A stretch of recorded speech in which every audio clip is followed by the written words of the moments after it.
Don't let August heat ruin your fall garden. Do this now. If you planted your fall garden and the August heat killed your seeds, don't replant them yet. And if you haven't started because it's still brutally hot, don't make the opposite mistake and wait until the weather suddenly turns cool. Because there is a window right now where you can get your fall garden started, but you have to approach it differently from the way you planted in spring. Maybe you planted lettuce, carrots, beets, kale, or another fall crop and barely got anything to come up. Maybe the seeds germinated, but the tiny seedlings dried out or collapsed in the afternoon heat. Or maybe you're staring at your seed packets right now thinking, there's no way these are going to survive this heat. But here's the good news. Your fall garden is not ruined. You just need to stop treating August like spring. And I'm going to show you exactly what to change.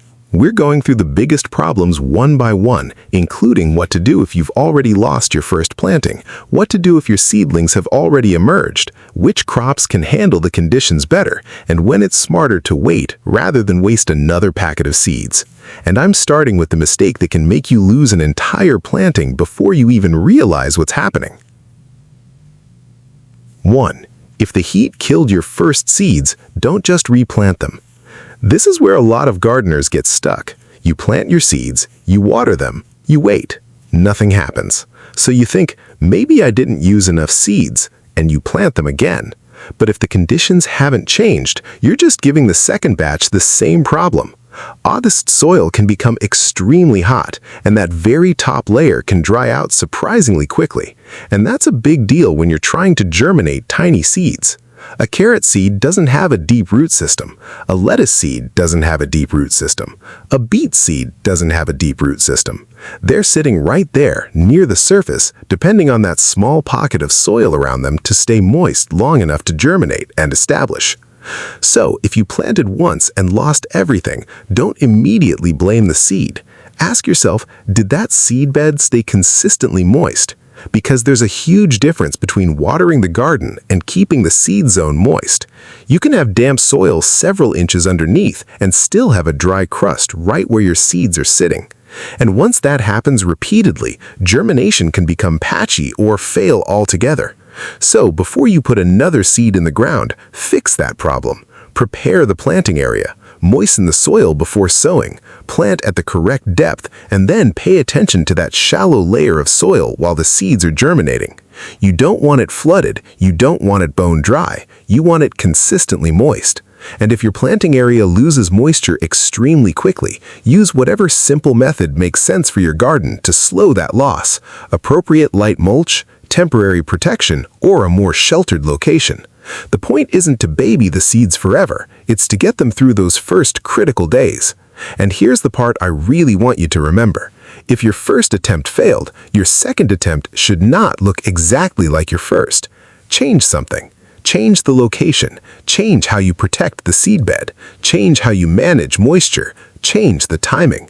But don't just dump another packet of seeds into the same conditions and hope for a different result. The goal isn't to plant more. The goal is to get more of what you plant to survive. And if you haven't started, you're actually in a better position. You can avoid that mistake completely. Before we move on, tell me which situation you're dealing with right now. Have you already tried planting your fall garden, or haven't you started yet? Just type "started" or "not yet," because I want to know how many of you are trying to recover from the heat and how many are still waiting for the right moment. And whichever group you're in, keep watching, because getting your fall seeds to germinate feels like a victory, but in August, germination is only the beginning. Getting those tiny seedlings through the heat is the next battle. And in number 2, we're going after the August heat itself, and one surprisingly simple change can give those young plants a much better chance without rebuilding your entire garden. Now, if you're about to plant your fall crops and you're looking at that hot garden thinking, how am I supposed to get these seeds started in this? Don't automatically give up. You may just need to change where you start them. And this is especially useful if you don't have a large backyard garden. If you're growing in a container, on a balcony, beside your kitchen door, or even in a small indoor setup, you have something a large ground bed doesn't. You can control the environment much more easily.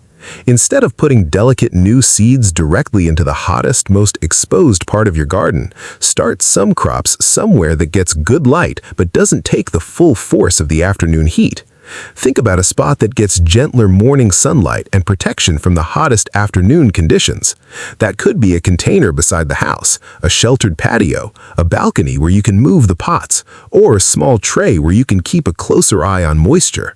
And if you're gardening in a raised bed or beside the kitchen door, look for a location that gets some afternoon protection from the house, a fence, taller established plants, or temporary shade. You're not trying to create a perfect indoor environment. You're simply giving those seeds a better starting point. And here's the important distinction. You don't necessarily have to keep them there forever. Once the plants have germinated and started developing stronger roots, you can gradually move them towards the conditions where they'll eventually grow. The goal is to help them get established before asking them to handle the worst August conditions. And if you're thinking, but I don't have anywhere special to put them, don't overcomplicate this. You don't need a greenhouse. You don't need an expensive setup. Sometimes moving one container away from a heat-reflecting wall is enough. Sometimes putting a seed tray where it receives morning light instead of harsh afternoon sun is enough. And sometimes the simplest solution is choosing a more protected part of your existing garden. Work with the spaces you already have, because we're not trying to make August disappear. We're trying to make it easier for your fall crops to get through it. But even the perfect location won't help if the seed zone keeps drying out, and that's our next problem. 3. Keep the seed zone moist, not soaked. August can make this surprisingly difficult. You water the seeds in the morning, you come back later, the surface looks dry again, so you water again. Then you start wondering whether you're watering too much or not enough. Here's the important distinction. Your seeds need consistent moisture, not constantly soggy soil. The goal is to keep that shallow layer where the seeds are germinating from repeatedly drying out. That's especially important immediately after sowing, because those tiny seeds don't have established roots reaching down into deeper, cooler soil. So when you water, don't just think, did I water the garden? Think, is the area where my seeds are actually sitting, staying moist? That's a much better question. And if you have a small container or raised bed, this is easier to monitor because you can check that planting area directly. If the soil is drying rapidly, you may need to check it more frequently during the hottest part of the season. But don't turn this into an exhausting routine where you're constantly standing over your garden with a watering can. Use simple ways to slow moisture loss. A light layer of appropriate mulch can help. A little afternoon protection can help. Starting seeds in a container where you can control moisture more easily can help. And once the plants are established enough for deeper watering, focus on thoroughly moistening the growing area rather than repeatedly sprinkling only the surface. The important thing is consistency. And here's another mistake I want you to avoid. Don't panic water every time you see a wilted leaf. A young plant can look stressed during the hottest part of the afternoon and recover when temperatures fall. So before adding more water, check the soil.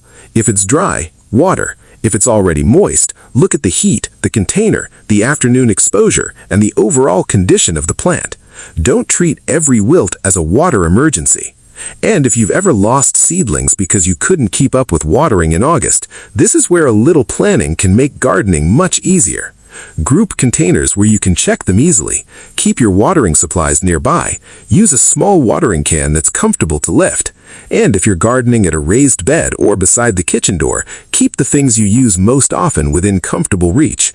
The easier you make the routine, the more likely you are to stay consistent. But even if you get the moisture right, there's still one thing that can hit those young seedlings hard: the afternoon heat. 4. Protect new seedlings from the worst afternoon heat. This is where I want you to think differently about shade. You don't need to shade your entire garden. You don't need to keep your vegetables away from sunlight all day. And you definitely don't want to turn your fall garden into a dark corner where plants barely receive any light.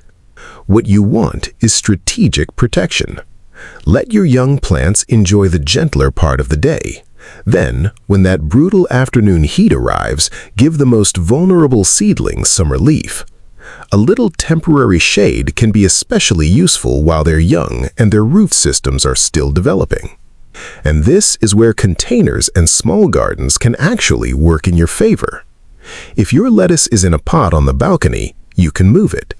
If your seedlings are beside the kitchen door, position them where the building gives them some afternoon protection. If you're working with a backyard bed, you may be able to use temporary shade over just the youngest plants rather than covering everything. Protect the seedling, not the entire garden. That's the rule. And pay attention to what your plants are telling you. If they look good in the morning but become stressed during the hottest part of the afternoon and recover later, that tells you something. If they are repeatedly collapsing and not recovering, that's a bigger warning that something needs to change. Don't wait until a small problem becomes a dead planting. Make the adjustment while the plants are still young enough to recover. And this is why I don't want you thinking of August as simply too hot to plant. Sometimes it's not about whether you can plant, it's about how you establish the crop. You can change the location, you can manage moisture, you can reduce afternoon stress, you can start some crops in containers or protected spaces, and you can adjust as the weather changes. But there's still one thing we haven't dealt with. Because even if you get the moisture right, protect your seedlings, and give them a better start to start with, you can still make the wrong decision by treating every fall vegetable exactly the same way. And that's where we're going next. Because some crops can handle this transition much better than others, and knowing the difference could save you another failed planting. 5. Stop treating every fall crop the same way. Now this is where August gets much easier. Not every fall vegetable should be treated the same way. Some crops can handle warmer conditions better, others need protection, and some may be better started as transplants. So don't look at your seed packets and think they're all fall crops so they can all go in today. Instead, ask what can successfully establish in the conditions I have right now. Carrots, beets, and turnips can be useful choices in the right conditions, especially if you can keep their seed beds consistently moist. Lettuce is different. If your afternoons are still brutally hot, give it a more protected start rather than putting tiny seeds into the hottest part of the garden. And crops like broccoli, cauliflower, and cabbage may give you an advantage when started as healthy transplants because you're skipping some of that vulnerable seedling stage. Think of your fall crops in 3 groups. Start now, protect or wait, get a transplant head start. Your zone, temperatures, available space, and remaining growing time all matter. So don't blindly copy another gardener's August planting calendar. Your garden has its own conditions. Work with them.